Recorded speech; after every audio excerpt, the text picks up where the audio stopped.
Parents don't need to interfere with your life. And when you hear this every day, and when it's inculcated in the curriculum, when it's inculcated in your activities, when it's inculcated in the after-school programs, in the recess, in the lunch, in the sports, in everything, it becomes part of who you are. So you go home and your father asks you a very simple question, how was your day? Good. And you walk away. What are you guys studying in science? Nothing. Stuff. Do you need any help with your homework? I see you're getting C grades. No, I'm fine. And the C's turn into E's and D's and F's and becomes difficult. So aspirations. Confidence. A lot of us, even adults, sometimes lack confidence. Many of us sometimes feel shy to take off our shoes and pray in the airport or wherever we are because the prayer time is almost up. And of course that trickles down to the families, to the youngsters. Being motivated to do the good work. الَّذِينَ آمَنُوا وَعَمِلُوا الصَّالِحَاتِ. Throughout the Quran, Allah gives glad tidings to who? Not just the believers, but the believers who work.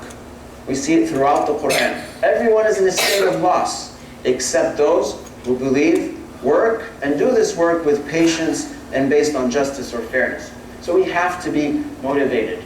Bilal radiallahu anhu was motivated to support Islam. He had no problem losing his life when they had those huge rocks or boulders over his chest. He had no problem spitting back to Quraysh when they said, just say Lat wal-Uzza. Even if you're fake in saying it, just say it so we can look good in front of our people and we'll let you go. But he had no problem being patient and motivated to stick to Islam. And then earning things in a legitimate way. Just like Yusuf alayhi salam. وَكَذَلِكَ مَكَّنَّا لِيُوسُفَ. Allah subhanahu wa ta'ala has made tamkeen for Yusuf. He has made him enabled. He has made it legitimate for Ibrahim alayhi salam. Oh Ibrahim, now you've passed all these tests. The test of the fire, your father, the stoning, your son, your wife, and infant. All these tests you've passed. So today we're making you a leader to mankind. Being legitimate. And when we achieve this, we become enabled. We can become productive and impactful people in society. We're not just people who, do our rituals, but people don't feel our presence or absence. And we ask ourselves the question, if the Muslims in Gaithersburg were to disappear tomorrow morning, how would this affect the region? Would anyone feel a difference? Or is it, so-and-so is absent from work today. Okay, can we call John? Can John do something here? Is there going to be an impact that's felt? If the answer is no or slightly, then we have definitely a lot of work to do. So what is empowerment? Empowerment is to enable ourselves to transform ourselves, to impact ourselves and other people, to do good. In other words, Amr bil Ma'ruf, Nahy an Munkar, through believing in Allah subhanahu wa ta'ala. Al-Imran. So this is being empowered. An empowered person not only affects him or herself, but people around him. And this is what the Prophet ﷺ and the Sahaba were all about. So when we look at our children, this is what we should strive for. So those 6 points again from the Quran, we talked about the knowledge, عَلَّمَ آدَمَ الْأَسْمَاءَ كُلَّهَا, Surah Al-Baqarah. Aspirations is to have the pleasure of Allah. That we are pleased with Allah's rewards in the hereafter and He's pleased with us. Confidence. Yaqub alayhi salam never lost confidence in Yusuf coming back or in Allah's reward. Even if he was not sure if Yusuf would come back, he was sure that Allah subhanahu wa ta'ala will support him, will give him what he needs, will give him the comfort. إِنَّهُ لَا يَيْأَسْ مِنْ رَوْحِ اللَّهِ إِلَّا الْقَوْمُ الْكَافِرُونَ. No one despairs in Allah subhanahu wa ta'ala and His abilities except the disbeliever. Except the disbeliever. Even shaitan believes in Allah's capabilities. بِعِزَّتِهِ. He swears with his power, with Allah's power.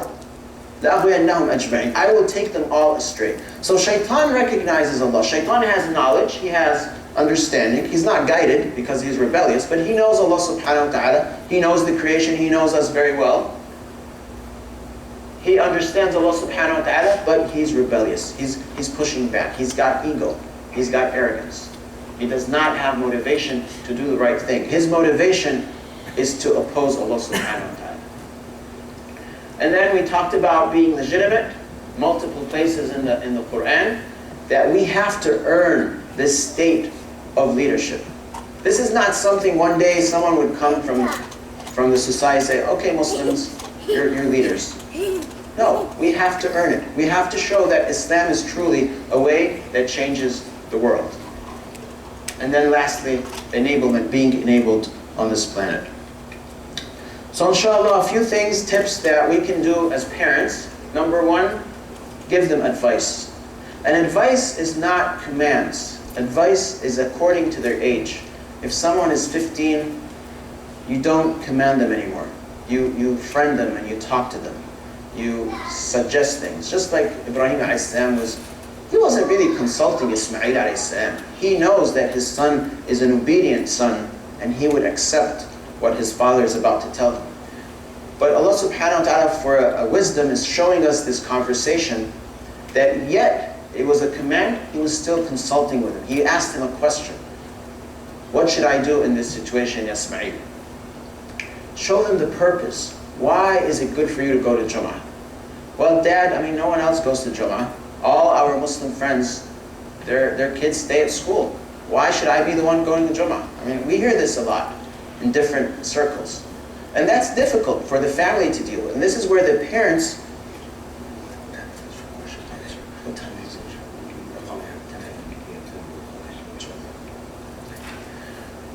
Where parents need to start to reach out to other parents and advise each other. It's not just that, hey, it's my son and I'm free to do whatever I want. But sometimes, without even noticing, we're not only harming our son or daughter, but other people's sons and daughters. Because there's also peer pressure against adults, across adults, not just the children. So a few things here, inshallah, that we can, all of us practice, myself, first and foremost. Aspiration to show the care, to show the love through words, through physical contact, through being there for them at their school events, at their practices, knowing their friends. When we were children, our parents would know our friends. Today, with the advent of technology and social media and all this stuff, it's very difficult for parents to know the friends of their children. So from a young age, while they're still 6 and 7, it's important that we ask for phone numbers for the other parents, whether they're in the community or outside of it. Showing that we're legitimate. A lot of parents feel that, oh, my son is 18, 19, 20, 21 now. I have no authority over them anymore. They're not a minor, and I have no control. That's not true. Allah subhanahu wa ta'ala has put in the heart of a son or a daughter that fitra feeling, that innate feeling that this is an authority. And it is up to us to execute that authority or show it, even if they're adults. In a way, of course, that's compatible to their age and level of maturity. But we should never feel that, oh, let him do whatever he wants. He's 16, I can't control him. That's absolutely not true. We're not saying to lock them into the home either, because that could have, other side effects. But you have to be diplomatic about it and work out things. So a few other points here, inshallah, and then we'll have time for questions. If there are any questions, inshallah, or suggestions.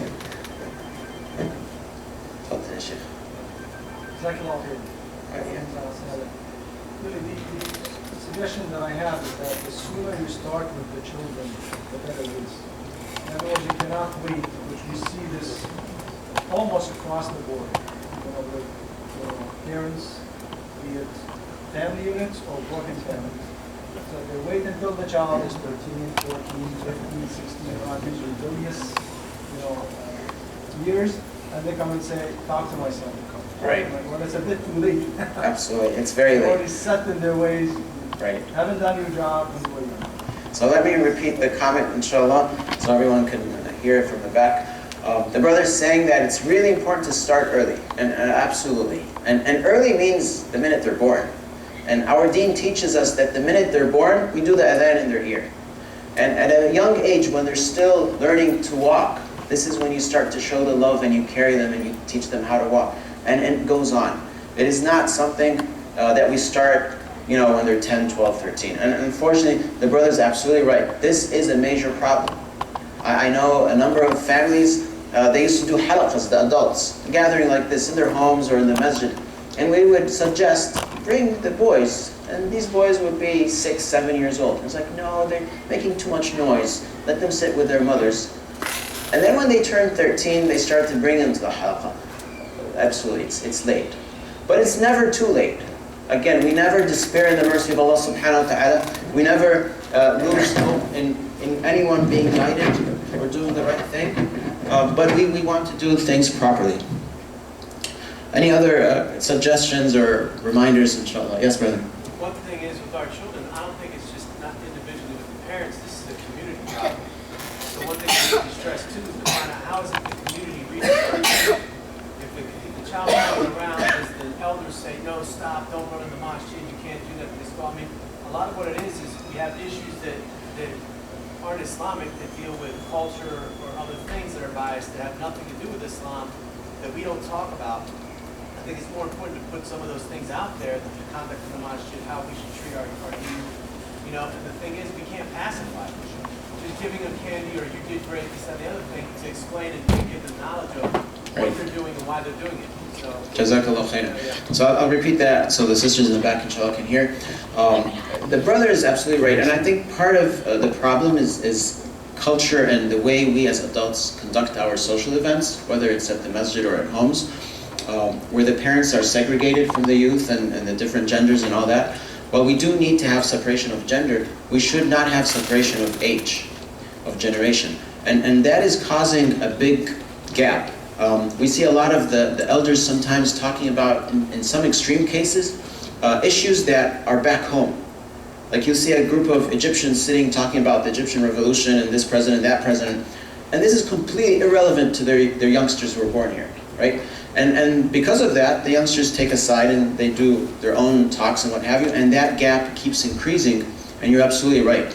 So as a community at large, we need to recognize these things. We need to recognize that we need to be inclusive of all youth, regardless of where I came from. You know, if I'm Pakistani, I should be able to connect with an Arab youth, or an African American youth, or a white youth, or whatever it is.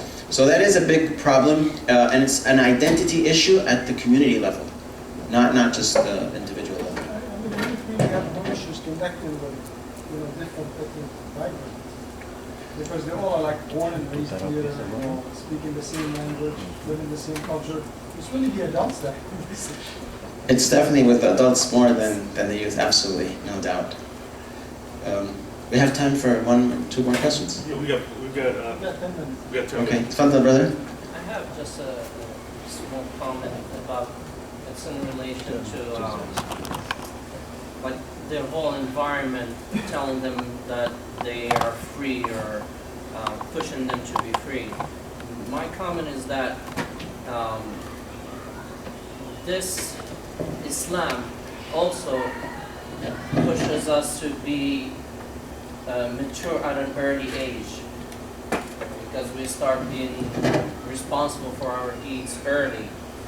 However, I think the role of the family is to teach them, support them, and show them that what the environment tells them to be free is really pushing them away from the straight path and to disobedience.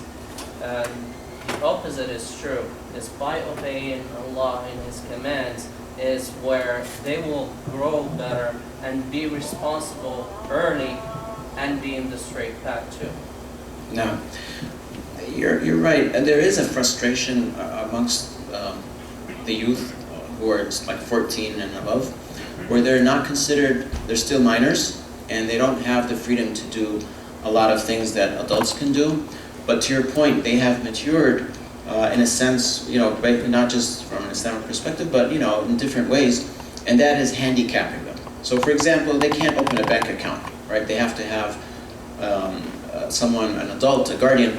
But not just that, they can't use the bank account without a guardian. They cannot use a debit card. So we started to see young people in our communities who would go and get someone else's credit card because the parent can't get them one. So this 15 or 14-year-old will go to a college-age person and use their own credit card and have it on them, and the parent has no control over it. The parent doesn't even know where they're getting this stuff from. So you are right, and that's causing frustration across it. And part of it is the laws of the country. And we've seen in our heritage, Mu'adh ibn Jabal and Ali radiallahu anhu and Mus'ab ibn Umayr. I mean, all of these young people, Abbad ibn Bishr, they're 15, 16, and they've changed the world. I mean, at the age of 15, you're sending him as an ambassador to a different region to talk to people and so on. So of course, you're right, that is a problem. And sometimes it's even compounded by the parents and the culture that we bring from overseas, where, sometimes in some countries, people don't get married before the age of 30, right? That's because of the socio-economic or the economics of the country. It's very difficult to start a life younger than that. So it becomes, you're 19 and you want to get married, are you out of your mind? What are you talking about? So that does cause some frustration. So the tip or the advice for the parents is to show that we understand these challenges. I mean, that's really important. Part of the solution is to acknowledge that the problem exists and then to ask the young person, how do you think we can fix this? What is your suggestion? Okay, I understand you want to have money with you, but we can't get you an account. So what do you think is a reasonable solution? And they might say, okay, get me a Walmart card with prepaid, whatever, So getting them part of the solution is important, inshallah. Let's check if the sisters, any questions, and then if not, we can. Any questions from the back? Right, last question, inshallah. So when you mentioned about the response that you get from the answer, how would you ordain a school, and the answer is and stuff or something, you mentioned about the age of 13, 14. So if you get such kind of response from a first grader, is it an alarming sign, or this is normal? Or either way, what's your advice on managing the situation? No, inshallah, it's not an alarming sign, because remember, they also lack communication skills, so they don't know how to express things. But how do you deal with it is you become more active to know what's going on in school. So rather than asking the traditional boring question, how was school? You can say something like, I heard you guys had a really exciting science class today, right? And you might not know whether the class was exciting or not, but they had science, right? Or they had some project.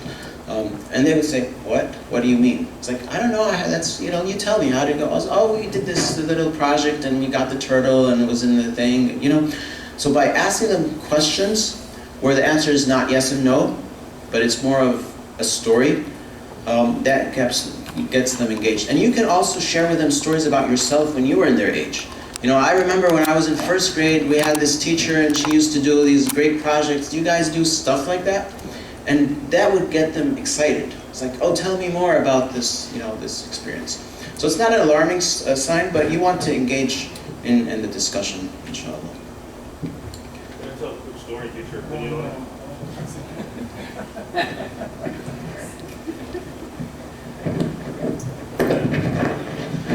I just wanted to, just because this is a very good presentation. So I think one of the things also that I want you to talk about is the need for the kids to not be different. I remember growing up in this country, and my parents were from overseas, so like lunchtime for me was very challenging because, all the kids here had little Twinkies and very nice sandwiches, and, my mother would put like rice and mulkhaya and like chicken, and my bag would be all greasy, you know what I mean? And so I think I was emotionally injured, and I think till today, like I always check my kids' lunch to make sure they have those things, right? So I just want for you to touch on, I know it's a little bit funny, but I want you to touch on the point of how these kids really need to be similar, or they don't want to be different. I'm gonna give him advice. You're lucky. If I'm the one getting the malokhaya, I would love that. But absolutely, I mean, that's part of the stress we were talking about, being different. You feel singled out. You have to explain to people, what is this green soup you're drinking? And, molokhaya, and how do you pronounce it, molokhaya, and how come no one else is eating it, and so forth. So, Brother Wael has a great point, is sometimes we put our youth or children on the spot without recognizing. And it might be with all the great intentions. We love them, we want them to be healthy and eat our food and so forth. So maybe rather than do the molokhaya right away, is we participate in a classroom activity. We take the molokhaya for the whole class, and as an adult we explain it to the teacher and the students, and then they start using it. It becomes much easier. I just want to share this one little thing real quick, inshallah. I was fortunate to go to a diversity training that Howard County did a few months ago in March. And subhanAllah, it was a very different feeling leaving after 3 days than when I first started. So it was about 45 leaders from across the county, executives of county agencies, people at school system and college and so forth. And they invited me as a nonprofit. You know, they had extra seats and they said you can come in. So it's mainly for county government. And I was the only Muslim. So they did a number of really interesting exercises to break the ice. And even as an adult and someone who's, alhamdulillah, a little bit active in the community, I was intimidated to some degree, you know, sitting with 45 people who know nothing pretty much about Islam, trying to explain stuff. But subhanAllah, by the end of the 3 days, Howard County tweeted an ayah from the Quran. Tweeted the ayah from Surah An-Nisa that we've created you so that you are different and you know each other and so forth. And this is a great, you know, for me it was a great accomplishment. I was like, felt really good about myself. I don't have to try to, you know, not hide, but put some stuff aside, right? And this is, we're adults, so what about young people? I mean, just think about that. So part of what made it easy for me is that we really explained to each other as a big diverse group what we're all about, right? So what happened is we had an activity and we were supposed to like come up with a song or a poem to show diversity. And we were groups, 5 and 6 of each. So each group came up with something. It was a different type of activity. One group came up with a skit and so forth. Our group had to come up with a song. So I was like, I don't know songs, guys, but I know something very powerful. A revelation from God that says that He has created us from a male and a female and made us groups so that we can know each other and we're diverse, so that we know that the best among us is the one who is closest to God. So it's like, wow, that's very powerful. What is that? So I read it to them. I said, can you read it in Arabic? I read it to them. I was like, oh, that sounds really nice. Let's do this. And I was a little hesitant because, you know, it's a public event and it's government sponsored and all this and, you know, state religion. So I don't want to also put anyone in the group, the other 5 people, you know, under the spot that they're doing something they're not comfortable with. So I said, are you sure you really want to present this? Like, yeah. I was like, okay, should we do something else with it? I was like, we can't think of anything. And they started looking to each other. I was like, okay, khair. So what I'm trying to say is, this is a very good point. Sometimes our youth go through a lot. They come back from home and they don't give you the answer how the class went. Or they throw their backpack and just slam the door. And we think they're mad at us. But it's really something as simple as that. That they were walking down the hall and someone just made a comment, oh, look at he's wearing, you know, a long pants on such a hot day. Or look at her thing on her head. And it's just a comment that from someone they don't even know while they're walking in the hallway that they just were able to hear. Even with adults, I know adults in the school system who get harassed by people in the administration and other teachers because of their belief in who they are. So these are things that are not simple, very stressful, psychological, you know, very emotional and difficult to deal with. جزاكم الله خيرا سبحانك اللهم وبحمدك أشهد أن لا إله إلا أنت أستغفرك وأتوب إليك والعصر إن الإنسان لفي خسر إلا الذين آمنوا وعملوا الصالحات وتواصوا بالحق وتواصوا بالصبر.